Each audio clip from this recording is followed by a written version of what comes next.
T-minus 90 seconds and counting. All systems are go. We're about 90 seconds from the launch of Space Shuttle Discovery.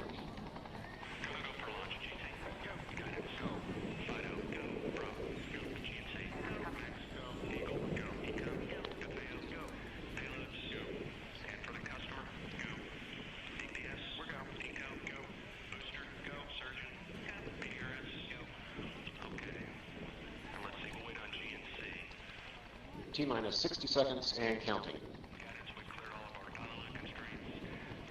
We are transferring to orbiter internal power at this time. Discovery is now running off its 3 onboard fuel cells.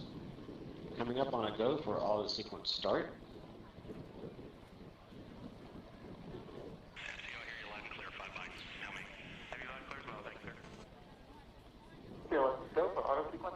And we have a go for auto sequence start. Discovery's onboard computers have primary control of all the vehicle's critical functions. T-minus 17 seconds and counting. 15,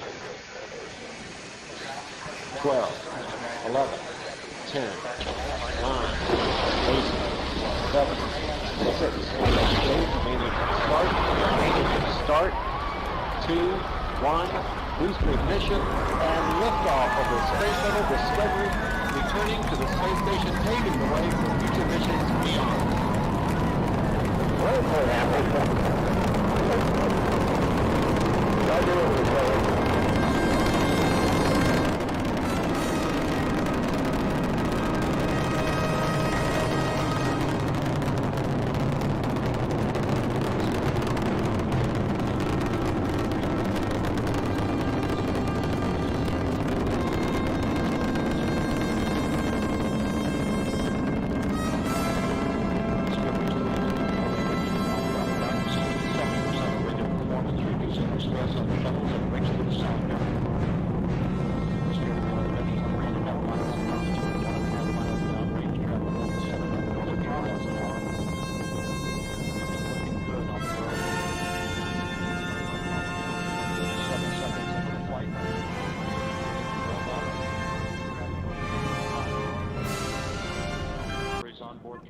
Commanding the main engine nozzles to swivel, aiming the shuttle for its precise target in space for main engine cutoff. Okay, you sound good.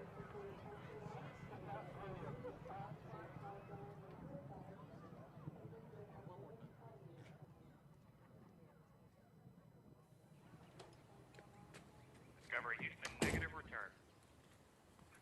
Copy, a negative return.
Good morning, you filthy apes. Welcome to AMC and ADD, where we buy, we hold, and we screw the hedgie. Oh man, let's see here. Volume. Where are you at? It's not as high as I want it to be. It's actually quite low. Good morning, Fish Killer. Good morning, all you guys. Good to see you back again. I gotta go find my hat. For some reason, I've misplaced my hat someplace, and I have no idea where in my house I misplaced my hat. So give me about 2 minutes while I go search some more. And then we'll kind of take a look at what happened with technicals here in just a few minutes. Be right back.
Well, this could be a bad sign. I came to find my hat. I don't know what's going on. I don't know where it went. It just disappeared out of thin air. So I got one of my other hats. That's unfortunate. But we gotta get things rolling here. Good morning, Sandy. Good morning, Sean.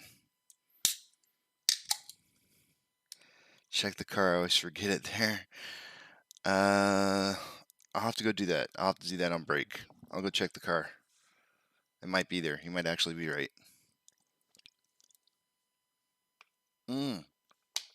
No, you're not. It's not. You might be right. I know you're right. Because we went to a hockey game this weekend, and I took my beanie with me. and I don't wear beanies with my hats. So I took my hat off in the car and then put my beanie on. So 100% Fish Killer got it right. It is definitely in the truck. That's why I can't find it. Fish Killer got it. All I had to do was read the comment section. Why didn't I just ask you guys in the first place? I know it's in the truck now. It's gotta be. Good call. Good call. All right. Speaking of good calls, where is this volume at, guys? Where is this volume? This is why I'm kind of worried about the whole DRS in your shares thing, and we can choose to disagree on this, but I think DRSing shares might actually prevent hedge funds from creating liquidity. And when they're not forced into creating liquidity, they don't have to loan shares. When they don't loan shares, the idea of having a short squeeze based off of failure to delivers is a different story. There was actually a video that was put out that Sam or Astro had linked to, and the guy was talking about the difference between a squeeze with a gamma squeeze off of a options chain versus a squeeze off of failure to deliver chains. And he had mentioned that failure to delivers was kind of the squeeze play that we were looking for on AMC. But we do have kind of an interesting options week this week. Let's take a look at Stonko Tracker real quick. I just want to show you guys. Let's see here.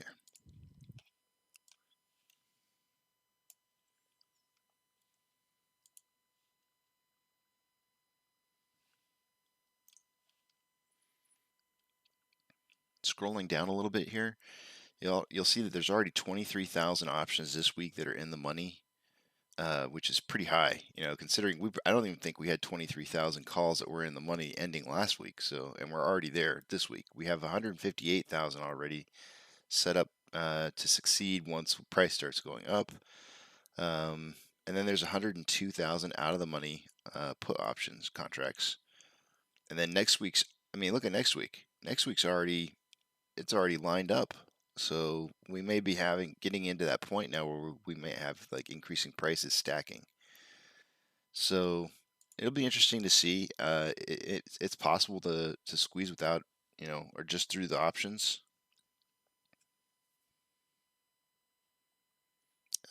January, there's some really big numbers that are out there.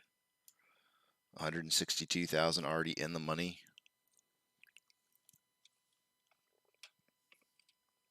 Those are some long plays.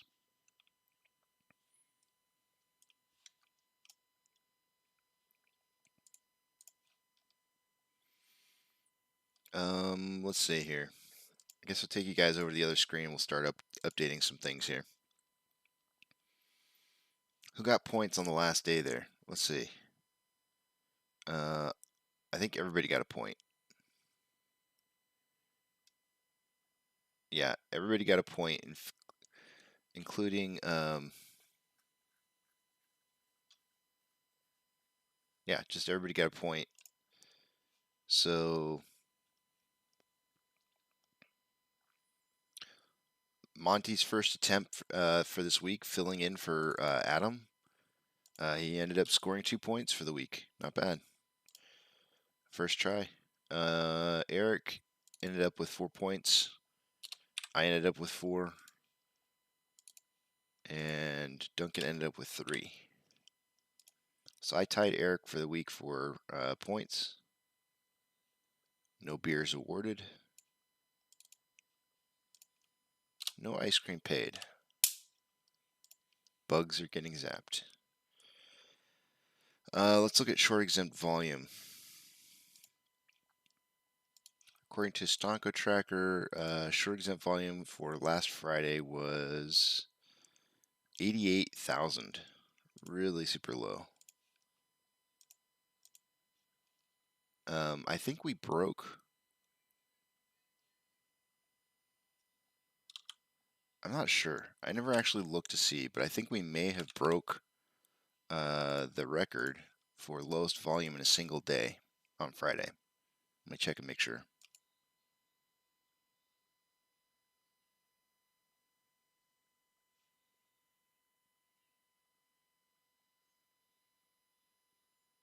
Nope, doesn't. Oh, come on.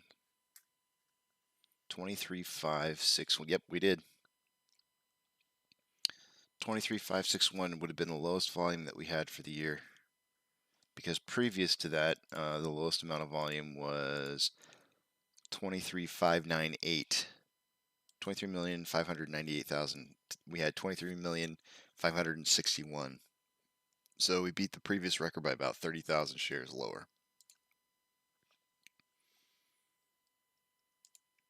Utilization currently at 81.73.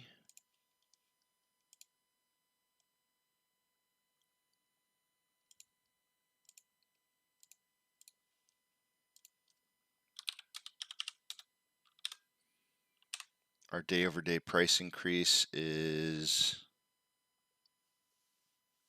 1.37.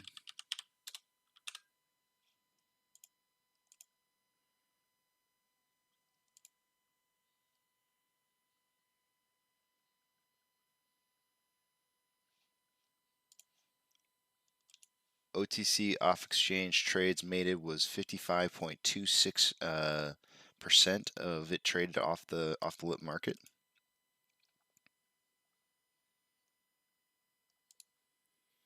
And our estimated current short share interest of the free float is 16.44.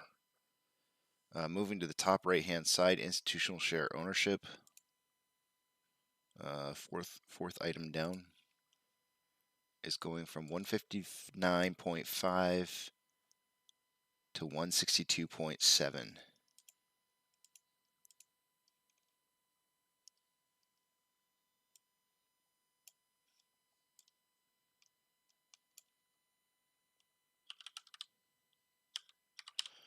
So since I've started tracking this, about a month and about 6 weeks ago, when DRS became kind of a thing, I started tracking this, and we were at 138.066 million, and now we're at 162.757, which is significantly higher.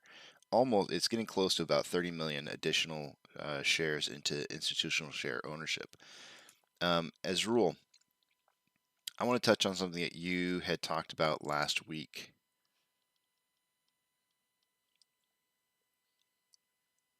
Good morning, Jamie. Good morning, Salty Dog. Good morning, Ivan.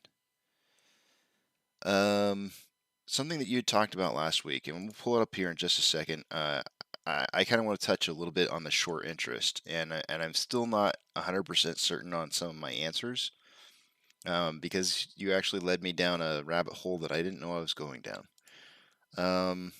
But let's continue on, and I'll get to it here in just a second, but I want you to remind me in case I forget. Max Payne is currently at $40 price. That's what it was last Friday when we ended. And let's see here. I gotta update Fidelity real quick here so I can change the options screen.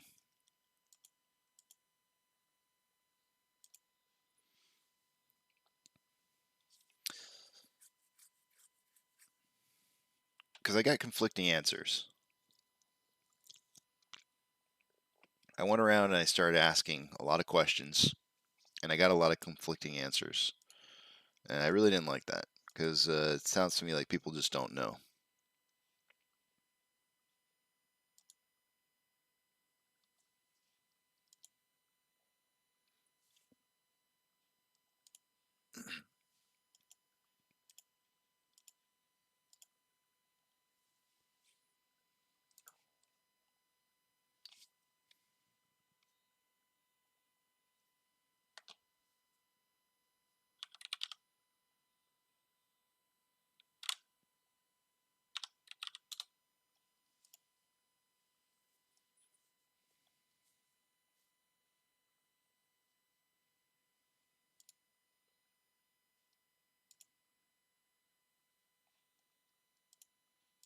All right, now I'm updating the options chain.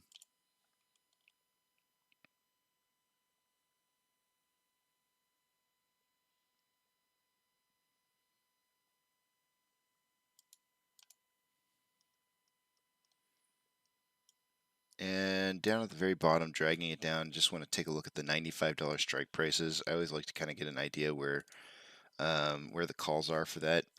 Last week, $85 was the high price. This week, it's $95, so it's increasing.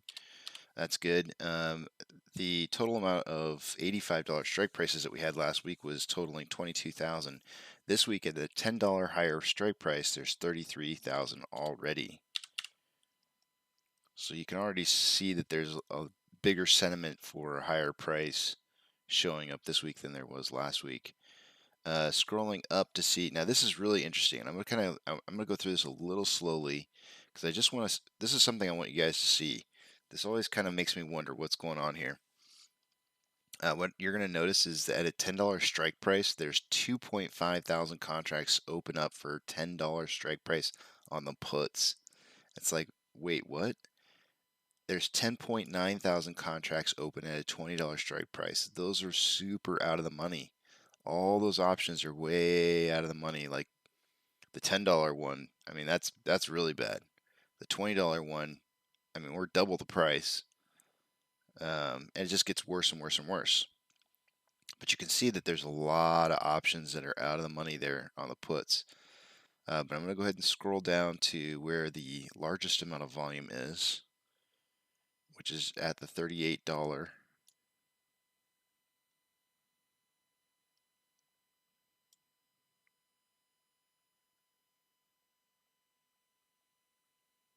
Right like that.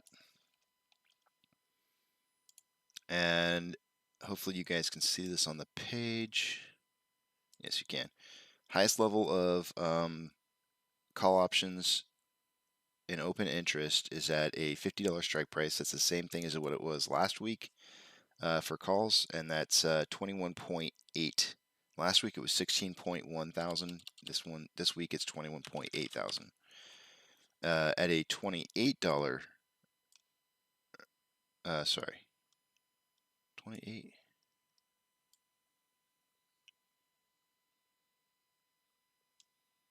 I gotta zoom way back up.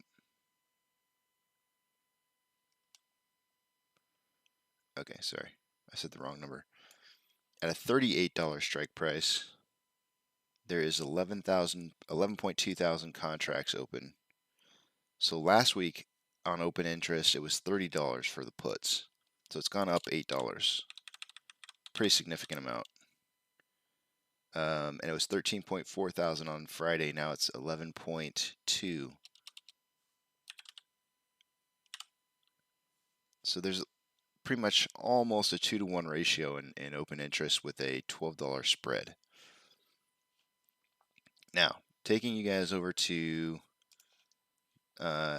Vortex, because this is what I want to talk about. This is what I want to touch on what Azrul was mentioning, and something that I think that we all need to probably look at and see if we can figure out the relationship a little bit better.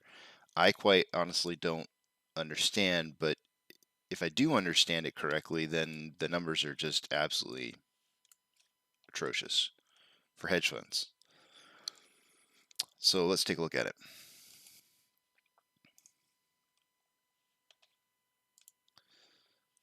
So the way I understand it, short interest, those are loaned shares for short positions in the options chain.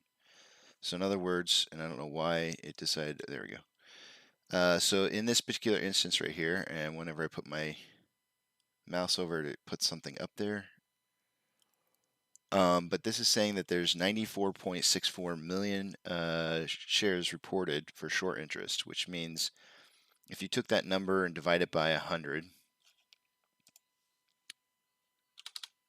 we'll just put it in, you get 946.4 thousand contracts that are open as short positions against AMC. Those should be loaned out shares. There should be loaned out shares for that amount, that 94.64 million. So here's the part I don't understand. Shares on loan is currently at 93.79 million. So it seems to me that there's no way that you could have more shares on loan, like if these two numbers were in relationship to each other, meaning like if this is how many shares that are on loan and this is how many shares are loaned out of those on loan for short positions, then there's no way that your shares on loan could be less than your exchange reported short interest. So they must be separate numbers. So this is the part that's really going to get interesting for you. These numbers weren't like this, by the way, when I was looking at this on last Friday. This is actually the first time. If I pull these two numbers up for you on the chart here, you'll see that. Let's see here.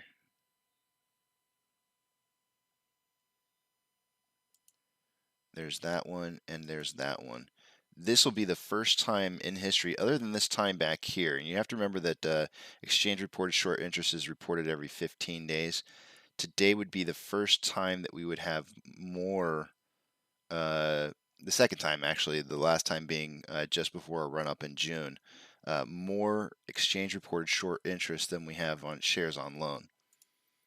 Which, if that's an indication as to what's going to be happening to our price, because the only other time we saw that was back in June, then maybe that's something. But today is going to be the next report for that number, so that number should drop, I would assume. But let's suppose for a second here, because our estimated current short share interest is 84 million. Let's suppose that these two numbers are separate from each other, right? So there's shares on loan, and then there's shares on loan for short interest. Now, if we add those two numbers together, right, you get 93.79 million of the shares on loan and 94.64 million shares loaned for short interest. Now, if that's the case, then there's 188.43 million shares on loan in total.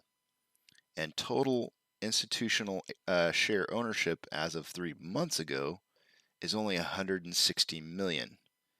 So it either means that institutions have bought more than 30 million shares in the last 3 months, or it means that there's more on loan than there exists in share ownership by institutions.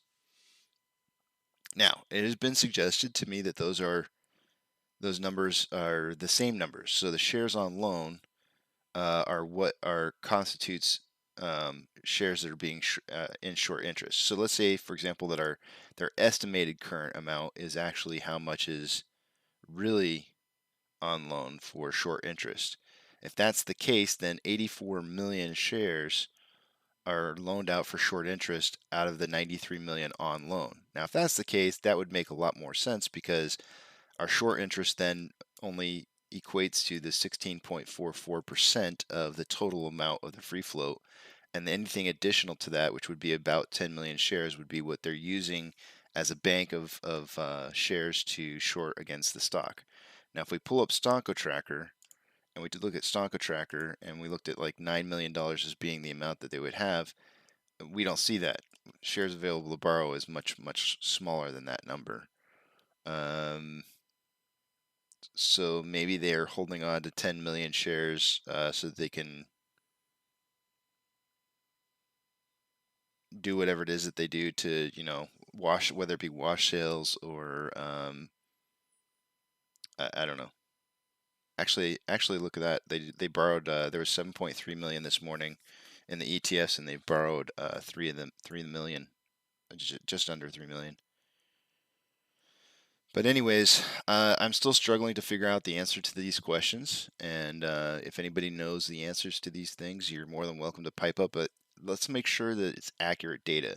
Like be able to provide like a link or a source to knowing this information, because I don't want to just do hearsay. I want to actually find documented information that tells you whether shares on loan is a different value or the same portion of shares on loan that are for the short interest. That's it's going to be pretty interesting to see.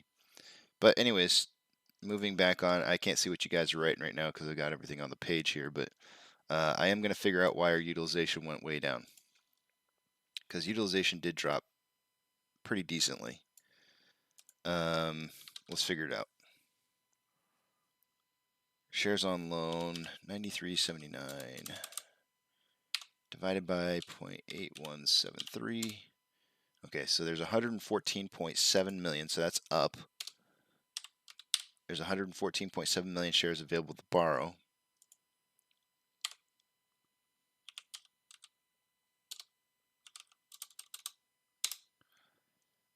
So last Friday they had 16.996 million shares. Sorry, I said there's 114 available to borrow. There's 114 shares out in total that could be borrowed from, 93.79 of which are already borrowed. So 16.996 is how much they had last Friday available to borrow. Today that number is much, much higher at 20.965. So what that tells me is that essentially there were enough shares returned last week, which we're going to see here in just a second, that they have a much larger pool to loan from. So let's take a look at here. As you can see, shares on loan went from 96 million down to 93.7. So nearly, was it about almost 2.5 million shares returned. On loan average age per day did increase though. It went from 74.73 to 75.27.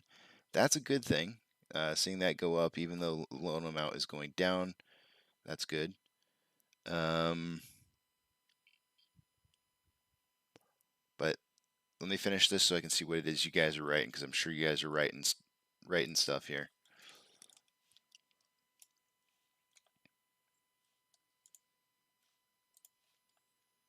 Orders by Fidelity customers. AMC is not in the top 10. 16th.